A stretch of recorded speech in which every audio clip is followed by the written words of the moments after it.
ചേർക്കാം. ഇന്നൊരു കൊഴുക്കട്ട ചെയ്യാം. അതിനായി ആദ്യം വെള്ളം പാനിലെടുത്ത് ചൂടാക്കാനായി വയ്ക്കാം. മാവ് കുഴയ്ക്കാനുള്ളതാണ്. അത് അവിടെ ഇരുന്ന് ചൂടാകട്ടെ. ആ സമയത്ത് നമുക്ക് അതിന് വേണ്ടുന്ന മിക്സ് ശരിയാക്കാം. ഒരു ടീസ്പൂൺ നെയ്യ് ഒഴിക്കുക.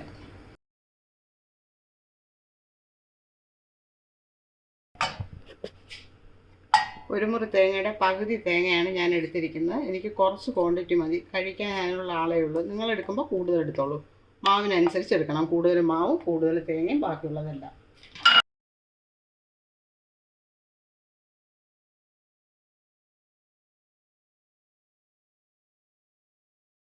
അതിലേക്ക് ചെറുതായി നുറുക്കി അണ്ടിപ്പരിപ്പ് ചേർക്കാം.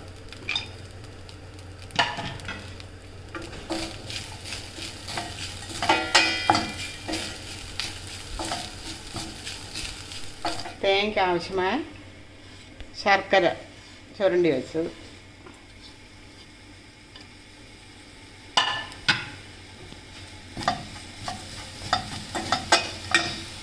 അല്പം ഏലക്കാപ്പൊടി. ഇത് ഏലക്കയുടെ തോട് കളഞ്ഞ് പൊടിച്ച് വെച്ചതാണ്.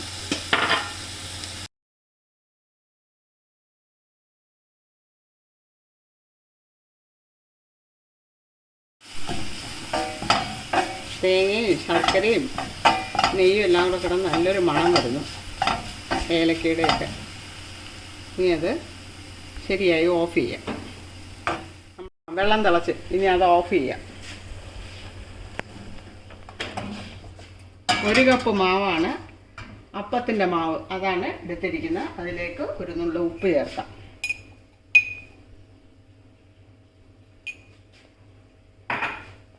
ഇതിലേക്ക് കുറേശ്ശെ വെള്ളം ആവശ്യത്തിന് ചേർത്ത് കുഴച്ചെടുക്കാം.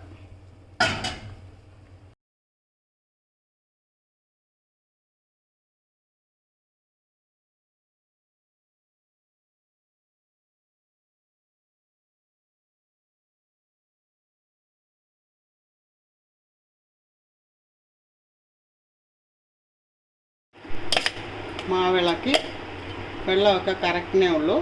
നമുക്കിത് ഇച്ചിരി തണുക്കാൻ വയ്ക്കാം. എന്നാൽ മാത്രമേ കൈ ഇട്ടത് ഇളക്കാൻ പറ്റത്തുള്ളൂ. മാവൊക്കെ റെഡിയായി.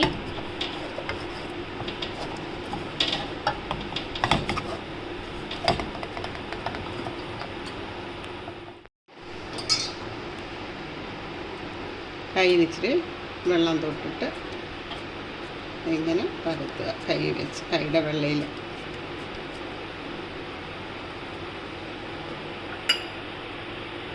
നേരത്തെ തയ്യാറാക്കി വെച്ച മിക്സ് ഇതിലേക്ക് വയ്ക്കുക.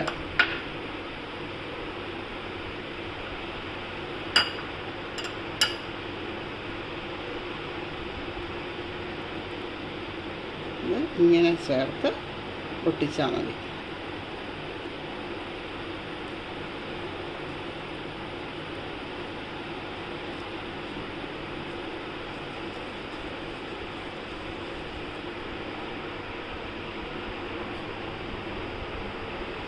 അടുത്തത്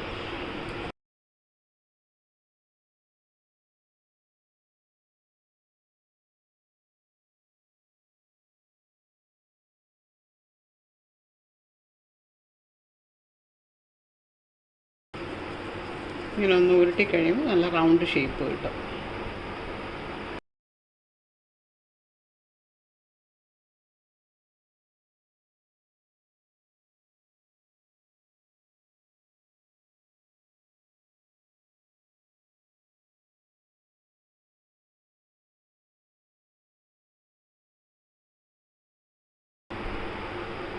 ബാക്കിയുള്ളതും ഇങ്ങനെ ചെയ്തെടുക്കാം. അങ്ങനെ നമ്മുടെ കുഴക്കട്ടയൊക്കെ ഉരുട്ടി വെച്ച് ഇനി അത് വേവിച്ചെടുക്കാൻ വേണ്ടിയിട്ട് ഒരു ഇഡ്ഡലി പാത്രം വെച്ച് ആവശ്യത്തിന് വെള്ളവും വെച്ച് തട്ടും വെച്ച് അടച്ച് വെച്ച് ചൂടാക്കിയെടുക്കാം. അങ്ങനെ ഇഡ്ഡലി പാത്രത്തിൽ വെള്ളമൊക്കെ തിളച്ച് ഇനി ഈ ഉരുട്ടി വെച്ചിരിക്കുന്ന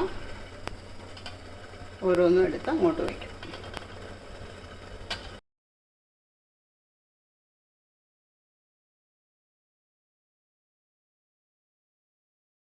തീ ഇനി കുറച്ച് വെച്ച് വേവിക്കാം.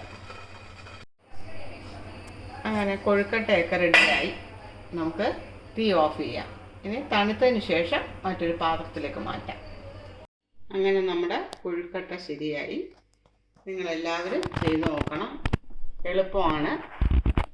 സബ്സ്ക്രൈബ് ചെയ്യണം. നിങ്ങളുടെ അഭിപ്രായങ്ങൾ കമൻറ്റ് ബോക്സിലൂടെ അറിയിക്കുക. പുതിയൊരു വീഡിയോയുമായി വരുന്നവരെ ബൈ.